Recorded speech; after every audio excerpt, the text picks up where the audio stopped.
On les imagine souvent dans les films, les espions alimentent tous les fantasmes, le continent reste un nid privilégié pour les services secrets étrangers. Deux journalistes révèlent dans un livre les échanges étonnants entre dirigeants africains et agents français.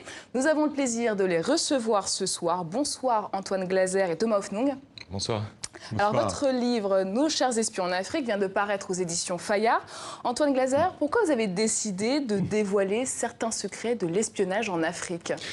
Simplement, c'est vrai que moi qui ai suivi le continent africain, l'actualité africaine depuis plus de 35 ans, c'est vrai que j'ai vu des périodes historiques où vraiment, à la période, disons, de la guerre froide de 60 jusqu'à la chute du mur de Berlin, là, il y avait vraiment Foccart qui était vraiment on disait toujours, le réseau des réseaux. Il y avait un seul homme et c'était politique, diplomatique, militaire. C'était quelque chose qui était un système intégré.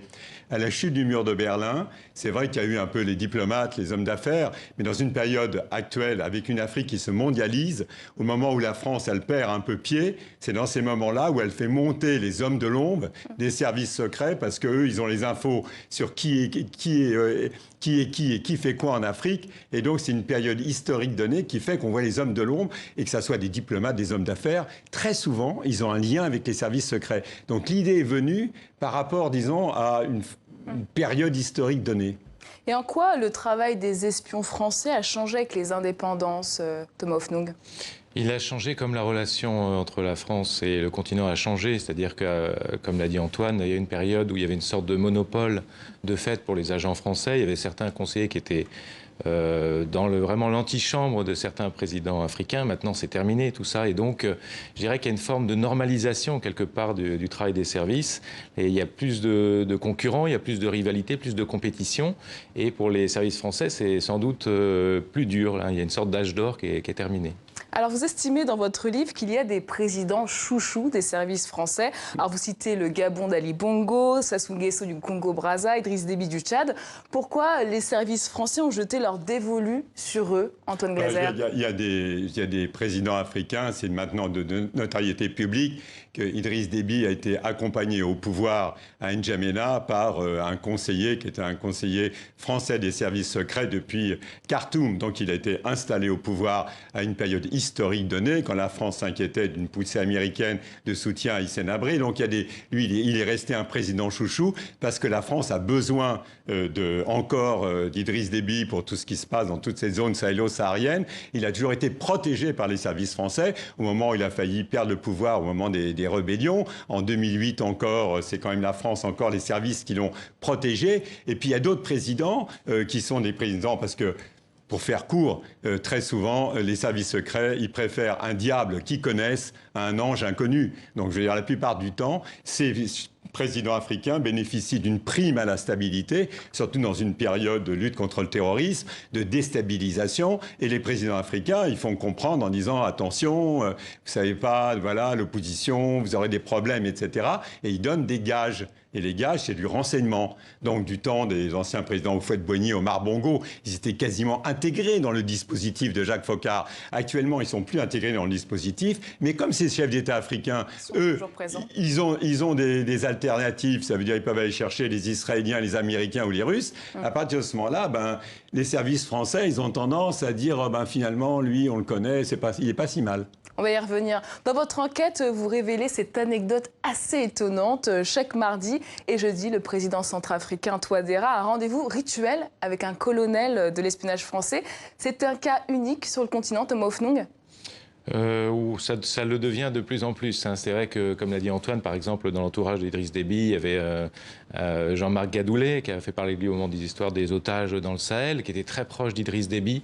Mais là, vraiment, un colonel de la DGSE ou un responsable, un chef de poste, comme on dit, qui a un rendez-vous 2 fois par semaine avec le président, c'est quand même de plus en plus rare. Ça existe dans d'autres pays, Antoine Glaser ? Oui, mais je veux dire, en même temps, c'est une sorte de jeu. Très franchement, s'il était aussi puissant que ça, il dirait pas à sa secrétariat qu'il va manger des pistaches avec le président. C'est pour montrer qu'en disant vous croyez toujours que la France, pensez que finalement le président Archange Fossin Touadéra, vous pensez que maintenant il est avec les Russes, mais il n'est pas simplement avec les Russes, il me reçoit encore régulièrement. Vous savez, maintenant il y a une vraie concurrence. Les présidents africains, ils ont le monde entier dans leur salle d'attente, y compris les services secrets. Et donc ce colonel français, il veut montrer que bah oui, que lui, il a une relation privilégiée avec le président. Justement, il y a une concurrence, vous le dites. Israël offre de plus en plus ses services en Afrique. Alors, il y a le cas du Togo et il y a aussi celui très emblématique du Cameroun.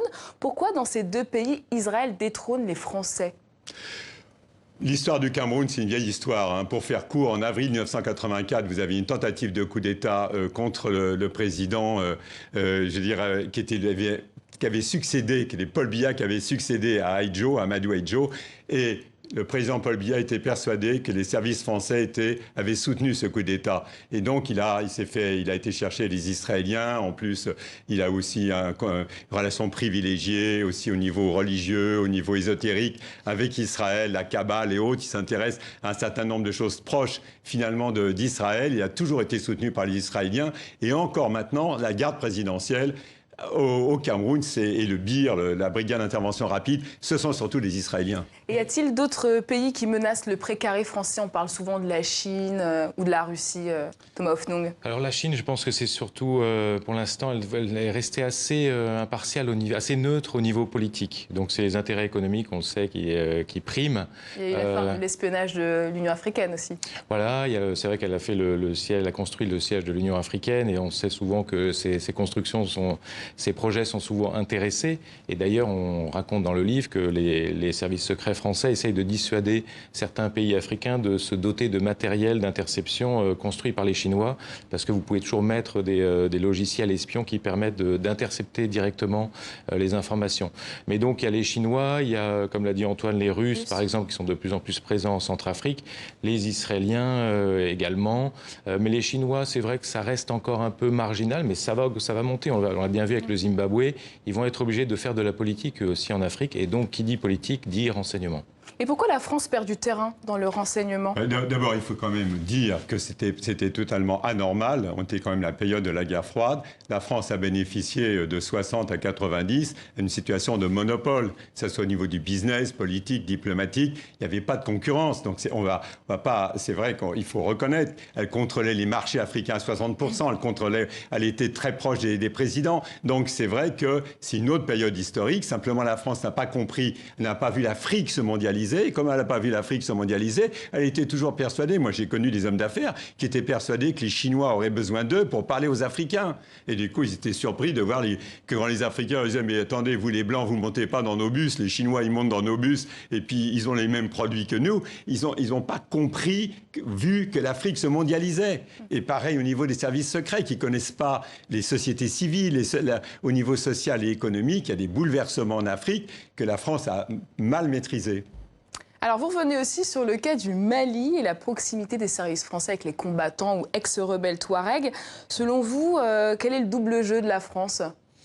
Le double jeu, c'est que la France est intervenue en 2013 à l'opération Serval pour aider le Mali à recouvrer son intégrité territoriale.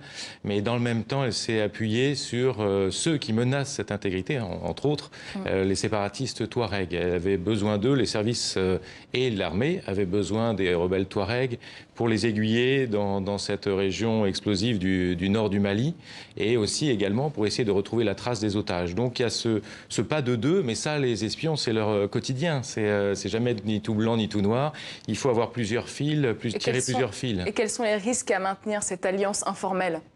C'est bien sûr, ça crée des tensions fortes avec le président Ibeka à Bamako, parce qu'il peut accuser la France de double jeu. Mais ce qu'il faut comprendre, c'est que les espions ont leur propre agenda, leurs priorités, qui ne sont pas les mêmes que celles des diplomates. Donc tout ce petit monde cohabite, mais chacun a ses priorités et doit remplir en quelque sorte son contrat. Alors vous dites aussi dans le livre que le Rwanda et l'Algérie résistent aux espions français en Afrique. Comment ils font, Antoine Glaser ?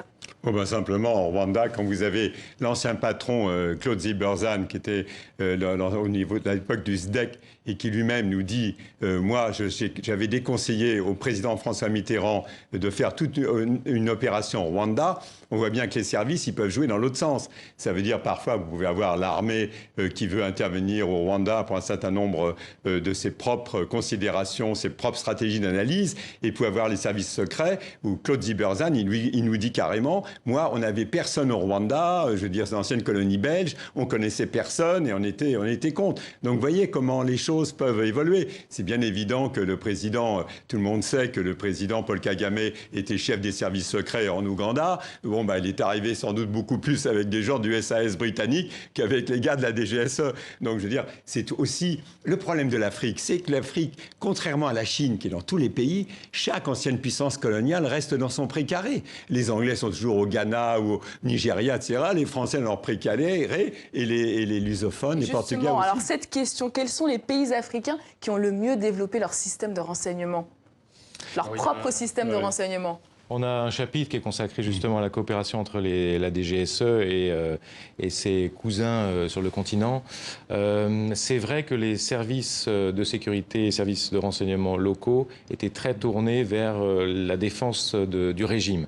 Donc un renseignement très intérieur, sauf que la poussée djihadiste, la percée djihadiste et la lutte antiterroriste fait qu'il y a une nécessité de développer le renseignement aussi extérieur. Et donc on le voit par exemple à travers le G5 Sahel. Et ce qu'on ne sait pas forcément, c'est que la France, tout en maintenant ses positions, essaye de pousser ses alliés à développer ce type de renseignement parce que la lutte, bien sûr, antiterroriste, c'est une lutte transnationale. Il y a les services marocains aussi qui sont très, très bien pilotés. Merci beaucoup Antoine Glaser et Thomas Hoffnung d'être venus sur le plateau de TV5 Monde. Je rappelle votre livre « Nos chers espions en Afrique ». C'est un...